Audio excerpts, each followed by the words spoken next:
Hello and welcome to another video. We are joined with this little one over here and she's looking at me like an absolute freak. But yeah, so today is going to be a fun one because I'm going to be deciding on my Make 9 for this year all day. Are you comfortable?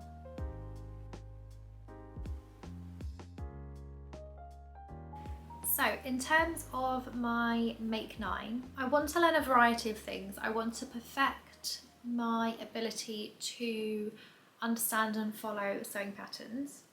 I also want to be able to be proficient in different types of fabrics, whether that be stretch, chiffon, and I also want to be better at doing more specialist seams. Now, because I don't own an overlocker, and to be honest, I don't think I'm going to be investing in one just yet. I think I want to perfect my skills using the original method of sewing, and of course I will treat myself to an overlocker at some point, but I want to perfect my French seams, for example, and I just want to be able to make good quality garments with a sewing machine alone, and that's just a thing for me. Overlockers do look hugely satisfying, so not knocking it at all. I just know myself really well and I think I would just use the overlocker unnecessarily and use it as a shortcut for a lot of things. I also want to use the sewing patterns and fabric that I already have. I'm not particularly kind to myself when it comes to choosing fabrics because I tend to fall in love with all those really difficult ones like jersey, chiffon and all this fun stuff. So I actually only have a couple of pieces of cotton to work with. The rest is things like viscose and other sort of slippery fabrics. So yeah, I do like to challenge myself, potentially a little bit too much because that's where mistakes happen and that's where I can start to become a little bit frustrated sometimes. But I think the key with this is working through each garment slowly and mindfully and learning different skills along the way. So my intention's not to make as many garments as possible, it's to make with intention of perfecting my sewing skills. So I will be using the fabric that's already in my stash. I don't want to be buying too much fabric over the next few months. I want to keep it at a minimum. Of course, if I see a particular fabric that I have a particular project for, then by all means I will go and do that.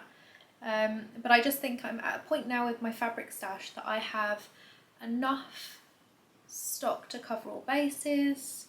I think the only thing I could have a few more of are more cotton pieces. But other than that, I think I'm pretty well stocked. So I'm not going to purchase anything without an intention until I finish my original stash. And I'm going to be using sewing patterns in order of difficulty, I want to say, obviously according to season, because I want to be able to wear them as soon as I've made them. I collected a few sewing patterns. Most of them are, actually I'd probably say half and half. There's half of them that are pretty basic, and I don't mean that in terms of difficulty, I mean that in terms of style. Just because I wanted to have a variety of different standard garments that I could modify and pattern hack essentially. Things like different necklines, different sleeve lengths, different shaped normal standard tops, just patterns that are a bit more versatile. And I got these in the more modern sewing patterns that are a little bit more straightforward and much better with pattern instructions, for example. And then I do have a small handful of vintage patterns as well. Now they don't look easy, and I have a feeling it's going to be a huge learning curve in regards to the vintage patterns. So I do want to build up a little bit of my experience first before I start diving into those, but I also want to be much more proficient this year in making vintage sewing patterns. So that's also on my list. So let me show you a few of the patterns I've chosen so far. So my first project Actually, this is going to be my second project of the year because I made the wilter top for my first project, which I'll pop a card up here so you can have a look at that one. But my second project of this year is going to be the Slouchy Gilet by Simply Sews. There's this one here. Now, I used to have a gilet just like this. I absolutely adored it. I have no idea where it is anymore. But when I saw this, I just thought I have to get it. It has a really nice drape on the neckline. And I love structural design features like that. I do have a fabric that I want to use that's quite a stiff, very small printed checkered, almost like a houndstooth actually. This lovely seller, I always buy from this seller on eBay, and her name's Estelle. And she always puts a lovely little note, happy sewing, which I just love, all positive vibes. I'm just completely down for. And yeah, I always go back to buy from her because she seems like a lovely lady.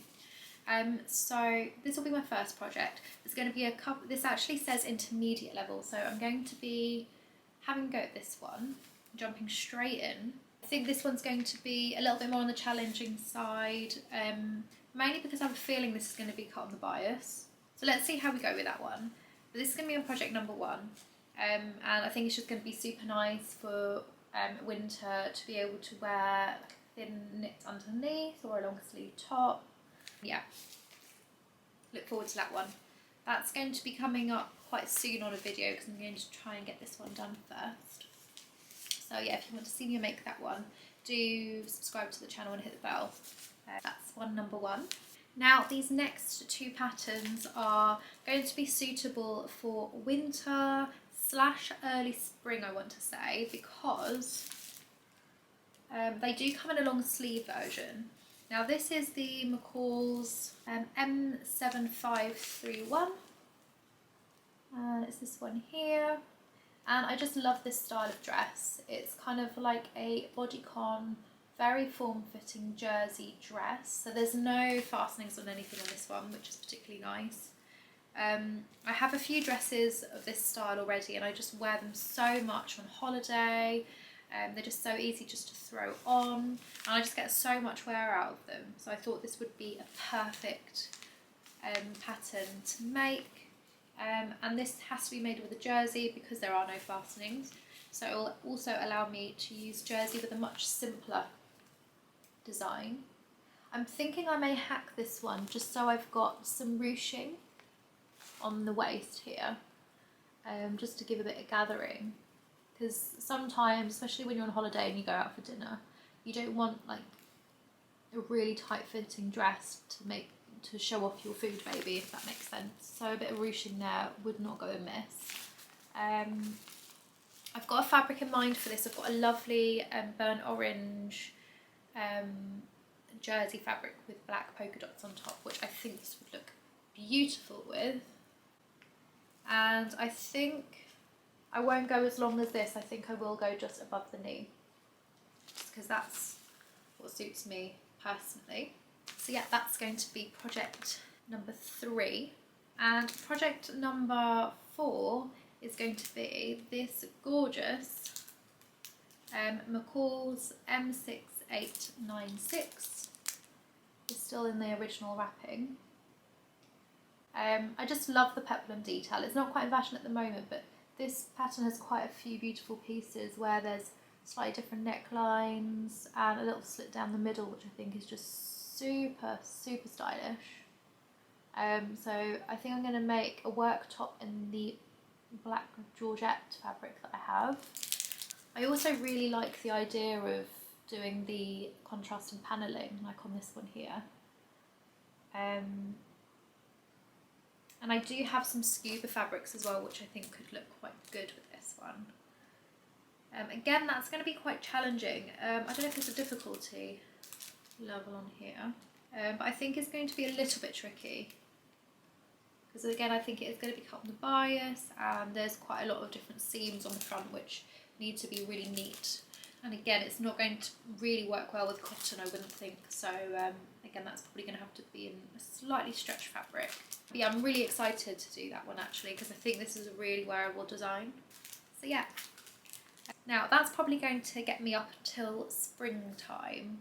So the next couple I have are going to be falling into spring, summer, which, dare I say it, it's probably going to end up becoming quite fast when it comes down to it. But the other two that I have here, let me start with this one actually. So this one I actually thrifted, and I have a feeling it was maybe about 50p or a pound. And this is McCall's M8090. And I don't know, I just really love this one because I haven't tried doing a tiered dress yet. And I thought this would look nice in so many different fabrics. It's one of those pieces that would look completely different with every fabric that you choose. And I've got a few nice viscoses that I could do this with. I did have a little look at the instructions and it does look pretty complicated. But yeah, there's a lot of pieces in here. I don't even know how many. But there's a lot of different interfacing pieces because of the collar. And also because of the ruffles and things as well, and the sleeves and stuff. So that's going to be a challenging one, I think. Just because there are so many pieces, but I just think it's such a wearable one to wear on holiday. Yeah, I really like this one. Yeah, it just looks very fiddly, I think is the right word. Just quite fiddly. There's just lots of pieces. Oh, sorry. I think that's going to be an interesting one, but I think I'm going to learn quite a lot from that one. I think the key with these ones is not to rush them.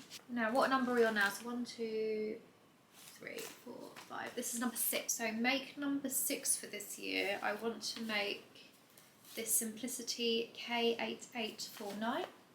And this is my newest purchase actually. This one was also from a lovely eBayer. And there's actually, I think it's 4 different designs. There's the little jacket, t-shirt, skirt and dress all in one. So this was an absolute steal. I think I paid about £3.60 for this one.